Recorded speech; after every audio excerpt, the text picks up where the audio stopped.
Ezekiel की पुस्तक यहोजकेल जिसे हम हिंदी में बोलते हैं, उसको अभी मैं आपके सामने पढ़ूंगा। यहोजकेल 1 उसकी 1 आयत को हम अपनी पढ़ेंगे। तो ये जो भविष्यद्वक्ता है एजेकियल इंग्लिश में, यहोजकेल हिंदी में जो आप पढ़ते हैं, ये एक मैसेज हमें देता है बड़ा ही अजीब और बड़ा ही शानदार। यहोजकेल जिसे आप बोलते हो, ये उस समय का प्रॉफिट है जब दानियेल, उसके 3 मित्र और इज़राइली प्रजा बेबीलोन के द्वारा बंदी बनाकर ले गए थे वो। और क्यों बंदी बनाए थे मैंने आपको बताया था पिछले संडे। क्योंकि वो लोग जो थे, उस पाप के कारण जो परमेश्वर के राजाओं ने किया, मनश्शे ने किया, यशाया को मरवाया, नबियों को मरवाया, परमेश्वर के लोगों को प्रताड़ित किया, तब तो बड़ा मज़ा आया। लेकिन बाद में जब उनको वो दंड मिला, परमेश्वर कहता बस अब तौबा करने का टाइम ख़त्म, तौबा कर लो। मैं फिर तुम नहीं करते थे, वो बंध जाते थे, करते थे, छूट जाते थे। प्रभु कहता अब वो ड्रामा नहीं होगा, अब मैं तुम्हें पूरी तरह से ज़ीरो कर दूंगा, तुम्हारी महिमा को मिटा दूंगा। अपने भवन को उसने ख़त्म कर दिया और पूरी तरह से उस शहर की, उस जाति की महिमा को मिट्टी कर दिया। और उस समय दानियेल और उसके लोग बंदी बना लिए गए। उसके बाद 10,000 लोग और लोग बंदी बना लिए गए। तो उन बंदियों में एक व्यक्ति था जिसका नाम था यहोजकेल। जब इज़राइली प्रजा को बंदी बनाकर बेबीलोन का राजा ले गया, तो आपको समझने की जरूरत है किस समय की बात मैं कर रहा हूं। यह उस समय की बात है जब दाऊद राजा, सुलेमान राजा आगे राजा होते थे। एक राजा हुआ हिजकिय्याह, जिसको परमेश्वर ने चंगा किया था कैंसर से, आपने उसकी स्टोरी पढ़ी। उसका बेटा हुआ मनश्शे, जो बिगड़ा हुआ था और उसने बहुत से पाप करवाए। तो प्रभु ने जब मनश्शे के पापों को देखा और यशाया उसने मरवाया और 2 भाग में बंटवा दिया, यशाया को चीर दिया था, तो प्रभु ने कहा था अब बस, अब तुम्हें एक बड़ी सजा दूंगा जिसका रिपेंटेंस नहीं होगा जल्दी। तो वचन कहता है उसके बाद बेबीलोन आए और उनको बंदी बनाकर ले गए, पूरी परमेश्वर की प्रजा को वो ले गए। उन्हीं लोगों में था दानियेल, उसके 3 मित्र अबेदनगो, शद्रक, मेशक, हना, और उन्हीं में था यहोजकेल। उन्हीं में यहोजकेल था। और जब यहोजकेल की सेवकाई जब आप पढ़ते हैं, आप इसकी पुस्तक को जब पढ़ते हैं, आपको ये मालूम होना चाहिए कि जो यहोजकेल नबी था, ये उन बंदियों के साथ ही ले जाया गया था बेबीलोन में। यिर्मयाह भी इसी समय का था, इसी समय का जब दानियेल थे, यहोजकेल थे। यिर्मयाह भविष्यद्वक्ता भी उसी समय का ही ऑलमोस्ट भविष्यद्वक्ता था। तो यहोजकेल जब ले जाया गया, तो वचन में लिखा है, यहोजकेल 1 उसकी 1 आयत में, 30वें वर्ष के 4थे महीने के 5वें दिन में बंदियों के बीच कबार नदी के तट पर था, तब स्वर्ग खुल गया और मैंने परमेश्वर के दर्शन पाए।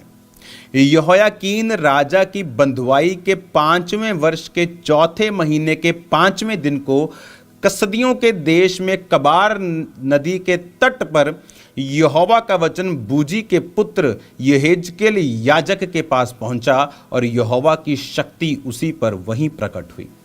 ये जो व्यक्ति था प्रभु के साथ वफादार था और ये याजकीय सेवकाई का प्रशिक्षण भी ले रहा था। जैसे एक बच्चे को मालूम होता है कि मुझे पास्टर बनना है, वो उसी तरह का प्रशिक्षण लेता है, उसी तरह की तैयारी करता है। तो ये जो यहोजकेल था, ये एक याजकीय प्रशिक्षण में था, जिसको याजक बनना था। और जब बंधुआई के साथ सबको ले जाया गया उधर, तो इसकी जो स्पिरिट थी वो परमेश्वर के साथ कनेक्टेड थी। अब पूरे देश के ऊपर संकट था। आप इमेजिन करो, एक दूसरा देश आता है, सारा कुछ देश के बड़े बड़े धार्मिक स्थान खत्म करके, जीरो करके ढा देता है, सब कुछ खत्म कर देता है, वो बंधुआई में ले जाता है। पहले वो अच्छे लोगों को ले गया। अगर आप बाइबल को ध्यान से स्टडी करें तो उस राजा ने कहा था कि जो यहूदी वंश, राजवंश के बच्चे हैं, मुझे वो चाहिए। पहले वो मलाई उठा लेता है, दूध के ऊपर मलाई लेते ना, मलाई उठा ली। दानियेल, शद्रक, मेशक, अबेदनगो, राजवंश के समझदार लोग वो ले गया। उसके बाद आम लोगों को ले गया।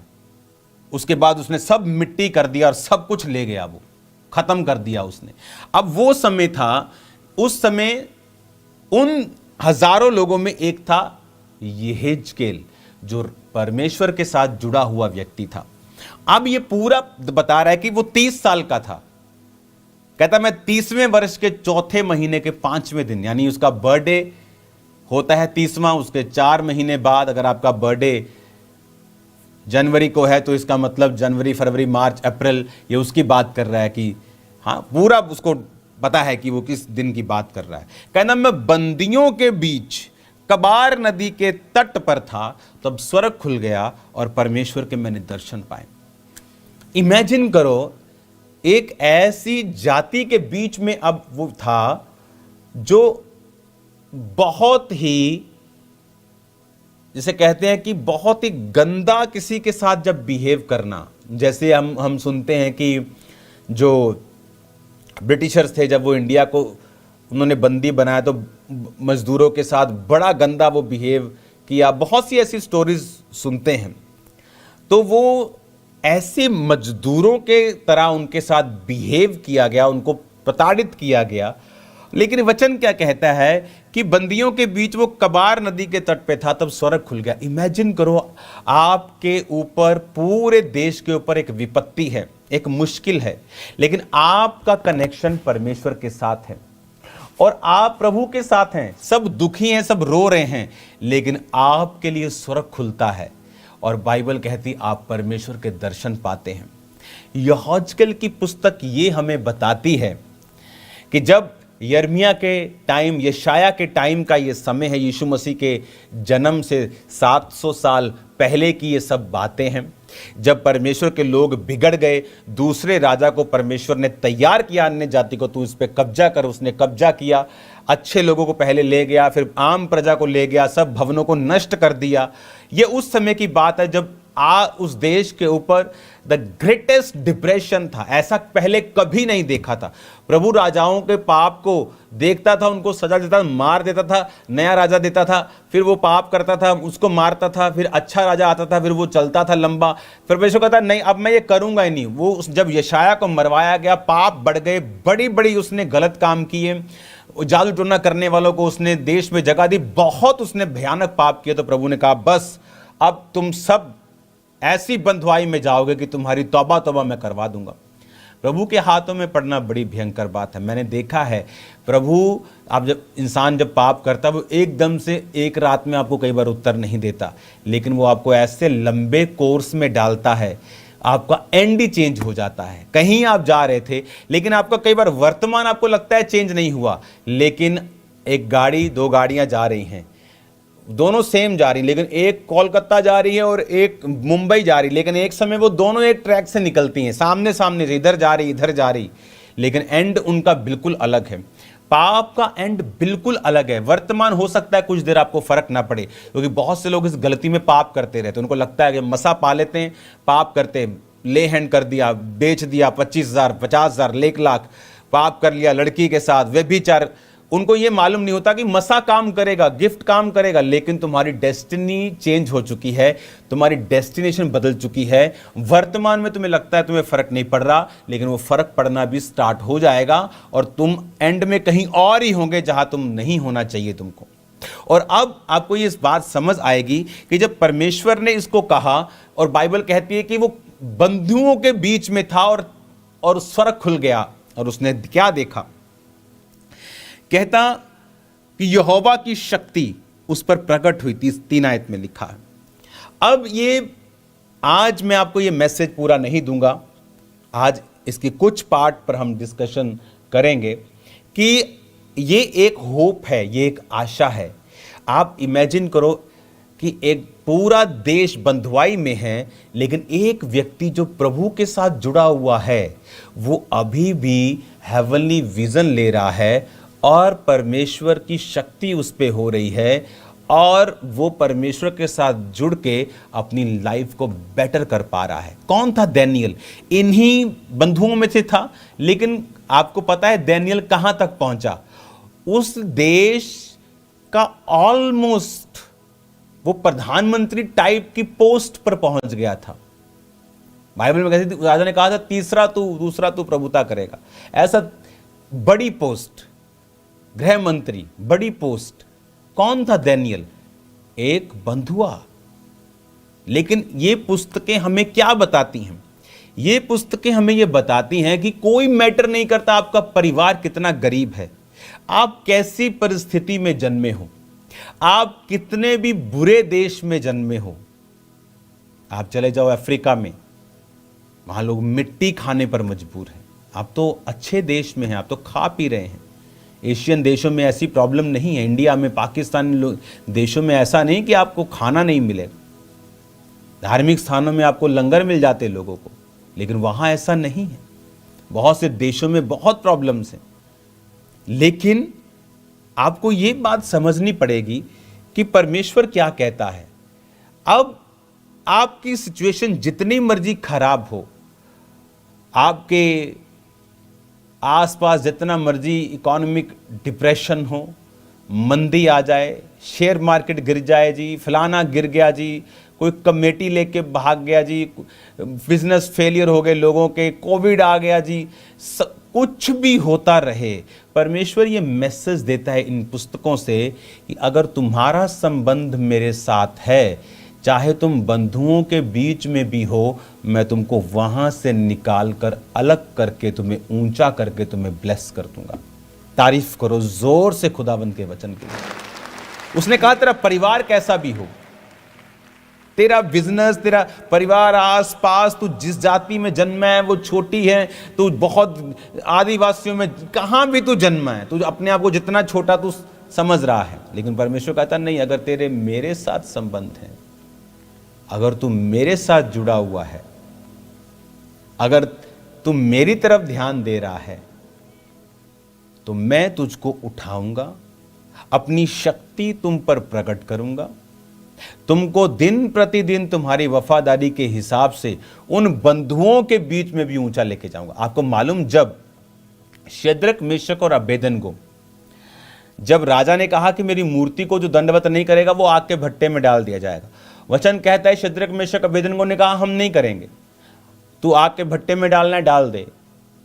और ये लोग सोचते हैं कि हम इनको बर्तन नहीं देंगे, हम इनको कब्रिस्तान नहीं देंगे। अरे ये वो कौम है जो कहती है हमें जला भी दोगे तो यहोवा नाम हमारे मुंह से ही निकलेगा, यीशु नाम हमारे मुंह से निकलेगा। कहाँ बैठे हो तुम? ये बर्तन, ये भांडे टिंडे तक कादे छाड़ते ऐसी। और परमेश्वर के लोगों को किसी और चीज़ की ज़रूरत नहीं है, उनको बाइबल चाहिए, सिर्फ पास्टर्स चाहिए उनको। उनको क्या चाहिए तुम्हारा? कुछ नहीं चाहिए तुम्हारा। हालेलुया। वो कहता तुम हमें भट्टे में डाल दोगे तो भी परमेश्वर बचाना होगा तो बचा लेगा, लेकिन हम तेरी मूर्ति के आगे दंडवत नहीं करेंगे। और आप मालूम क्या हुआ? जब परमेश्वर ने उनको बचाया तो वचन कहता है राजा ने उनके पदों को ऊंचा किया। आज क्यों लोगों के पद ऊंचे नहीं होते? क्यों नहीं होते? आज एक क्रिश्चियन फैमिली क्यों नहीं बढ़ रही? क्यों? क्योंकि परीक्षा के समय वो अपने हथियारों को डाल देती। कौन से हथियार? हमारे आत्मिक हथियार। बोले ओ पिंड च विरोध हो गया, ओ एमएलए साहब, ओ सरपंच साहब ने विरोध करता। अरे डरो मत, ये धरती एक पॉइंट पेन के भी बिंदु, पेन है यहां पे बिंदु से भी छोटी है, यहां बिंदु इतनी बड़ी गैलेक्सी, उस बिंदु के अंदर ये धरती एक बिंदु की तरह है। और उस बिंदु के बिंदु का बिंदु भी आप लगा लो तो उन लोगों से डरो मत जो बिंदु का भी बिंदु नहीं है, और परमेश्वर जिसने सब कुछ बनाया है। बाइबल कहती है जब तुम प्रभु में खड़े रहोगे वो तुम्हारे पद को ऊंचा करेगा, फिर वो तुम्हें उन्हीं लोगों में बढ़ाएगा, उन्हीं लोगों में तुम्हें स्ट्रांग करेगा, और उन्हीं लोगों में तुम्हें सुरक्षित भी करेगा और तुम्हें ऊंचा भी करेगा। और यही हुआ। दानियेल अगर डर जाता कि मैं ये खाना ही पड़ेगा, चलो राजा का प्रोटोकॉल नहीं तोड़ सकते, तो कभी भी वो उस जगह पे ना पहुंचता। लेकिन वचन कहता उसने किसी प्रोटोकॉल की परवाह नहीं की, किसी बंदे की परवाह नहीं की। उसने कहा मैं वही करूंगा जो वचन कहता, बाइबल कहती है। और क्या हुआ? दानियेल का पद ऊंचा होता गया। हर परीक्षा के बाद पद ऊंचा हुआ। शेरों की मांद में डालने के बाद पद ऊंचा हुआ। जब किसी राजा के सामने हाथ से लिखे हुए अक्षर आए तो उसने कहा कि कौन समझा सकता है, डैनियल समझा सकता है, उसका पद ऊंचा हुआ। वो उनके पद ऊंचे होते गए। बंधुआई देश में भी परमेश्वर उनको कहां लेके गया, इमेजिन करो। कहां था यूसुफ? मिस्र देश में। मिस्र देश के लोग चरवाहों से नफरत करते थे, आपको मालूम? नफरत, आई हेट इट, मैं नफरत करता हूं इससे। चरवाहों से नफरत करते थे मिस्र के लोग, मालूम? सबसे अधिक नफरत वो चरवाहों से करते थे, क्योंकि जितने यहूदी थे वो चरवाहे थे। कौन था यूसुफ? एक चरवाहा। क्या बना उस देश का? प्रधानमंत्री। नफरत करने वाला व्यक्ति उसी देश का प्रधानमंत्री बना। ये है मेरा परमेश्वर। वो ये करने की ताकत आज भी रखता है और वो करेगा आपकी लाइफ में। आप यहां पर इसी देश, इसी स्टेट में सबसे ऊंचे स्थानों में होंगे आने वाले समय में। लिख के ले लो, आपके बच्चे टॉप पोजीशंस के ऊपर होंगे, मैं आपको बता रहा हूं। हालेलुया। अड़े रहो और खड़े रहो परमेश्वर में, मान करो परमेश्वर के ऊपर, प्राउड करो कि हम खुदा को मानते हैं। वो जीवित परमेश्वर है, किसी का बुरा नहीं करता, किसी को श्रापित नहीं करता। अगर आज ये धर्म की लड़ाई होती तो जितनी रील्स परमेश्वर के खिलाफ बनी है, कितनों के गले कट जाते। अगर जीसस क्राइस्ट के लिए लोग अपनी जान दे सकते हैं, हजारों मिशनरीज हैं जिन्होंने बिहार में जान दी है। बिहार को मिशनरियों की कब्रगाह कहा गया है, पता है? अगर उनकी शहादत को हम मनाना शुरू कर दें, हर घंटे 100 लोगों की शहादत मनानी पड़ेगी, क्रिश्चियंस लोगों को। इतनी शहादतें हुई हैं परमेश्वर में। तो लोग जब मजाक उड़ाते तो उनको, अगर ये धर्म हो तो उनको मार काट दिया जाए। अगर वो शहादत दे सकते हैं परमेश्वर के लिए, तो किसी को मार के जेल में जाना उनके लिए कितनी बड़ी बात होगी। लेकिन वचन कहता है, अपने दुश्मन से प्यार कर, अपने सताने वालों के लिए प्रार्थना कर, उनको आशीष दे, क्योंकि तू आशीष देने के लिए बुलाया गया। हालेलुया। अगर ये लोग सुसमाचार के लिए अपनी जान दे सकते हैं। इंडिया के पास एक आइलैंड है, वहां पे वो किसी को जाने नहीं देते। वो एक गोरा गया वहां पे कि मैं इनको सुसमाचार दूंगा, बाहर से मार दिया उन्होंने, तीर मार मार। कोई हेलीकॉप्टर चल जाए, हेलीकॉप्टर पे तीर मार मार देते। सरकार भी उनके पास नहीं जाती, वो चला गया वहां। अगर वो उनको सुसमाचार देने के लिए अपनी जान दे सकता है, तो जो यीशु मसीह की खिलाफत करते हैं, उसके बारे में बुरी रील बनाते, उनको मारने में कितनी प्रॉब्लम होगी उनको। अगर वो मर सकते हैं तो मारने में क्या दिक्कत है उनको? मार के बाद क्या कर दे, जेल कर देंगे, वो क्या प्रॉब्लम। लेकिन वचन क्या कहता है? इसीलिए जीसस क्राइस्ट के लोग हाथ नहीं उठाते, क्योंकि हमारा परमेश्वर जिंदा है। जब वो गर्दन मरोड़ेगा, तुम भागे आओगे चर्च में, डोंट वरी। हालेलुया। उसने मेरी भी मरोड़ी थी तो मेरे को मालूम है, वो मरोड़ता है गर्दने और फिर भगाता है आदमी को। फिर आदमी भूल जाता है वो कहाँ से है, कि कहाँ से है। फिर आदमी सोचता है, वो फलाने के पास चला जाऊं मैं, वो डॉक्टर बड़ा सियाना है, वो जगह बड़ी सियानी है। फिर मैं सब जगहों पे गया, सब डॉक्टरों के पास गया, न्यूरोलॉजिस्ट, सब बड़े बड़े न केंद्र, सब जगह गया। फिर कहीं जब इलाज नहीं हुआ, तब घुटने टेक के खुदा के पास आके छुटकारा मिला। तो अब मैं आपके सामने उसी खुदा की बातें कर रहा हूँ, जिस खुदा को मैं बुरा भला बोलता था। तो ये परमेश्वर है मेरा और आपका। हालेलुया। तो मैं आपको ये बात बताना चाहता हूं कि आप इतनी वर्स्ट कंडीशन में नहीं हैं। जितनी वर्स्ट, जितनी बुरी, जितनी खराब, सबसे खराब कंडीशन में ये दानियेल, शद्रक, मेशक, अबेदनगो, यहेजकेल, जितने ये वर्स्ट कंडीशन में थे, और फिर भी प्रभु ने इन्हें ऊंचा किया। इसका मतलब आपकी बैकग्राउंड मायने नहीं रखती। आप गरीब परिवार से हों, छोटे परिवार से हों, अनपढ़ परिवार से हों, आप गरीब, बीमार, कहीं से भी नीचे से नीचे आप चले जाओ, धरती के तल से आप हों, मायने नहीं करता। मायने ये करता है कि क्या आप परमेश्वर के वचन पर चलने के लिए तैयार हैं। क्या देखो, 10,000 लोग नदी के कबार, नदी के तट में बंदियों के बीच में हैं, मजदूरों को रखा हुआ वहां, सब क्वार्टर्स बने हुए मजदूरों के, पूरी नदी के तट के ऊपर। और उन 1000 लोगों के बीच में एक यहेजकेल है, जो याजकीय प्रशिक्षण, याजक बनने के लिए परमेश्वर के सामने है, पूरा उसको प्रशिक्षण है, वो याजक है। हाँ, और वो परमेश्वर के साथ जुड़ा हुआ है। सब मजदूरों के बीच में एक यहोजकेल नाम का मजदूर भी है। दुनिया के लिए वो मजदूर है, लेकिन प्रभु के लिए वो भविष्यद्वक्ता है, याजक है, और प्रभु उससे बात कर रहा है। 10,000 लोग दुखी हैं, लेकिन वो परमेश्वर का काम, उसको परमेश्वर बता रहा है क्या करना है। और दानियेल, शद्रक, मेशक, अबेदनगो, यहेजकेल, इनको परमेश्वर ने ऊंचा किया, क्योंकि कोई मायने नहीं करता। प्रभु मैसेज देता है, तुम कितने भी वर्स्ट कंडीशन में क्यों नहीं हो, अगर तुमने मेरे साथ अपने संबंधों को जोड़ लिया तो मैं तुम्हारी लाइफ को चेंज कर दूंगा। हालेलुया।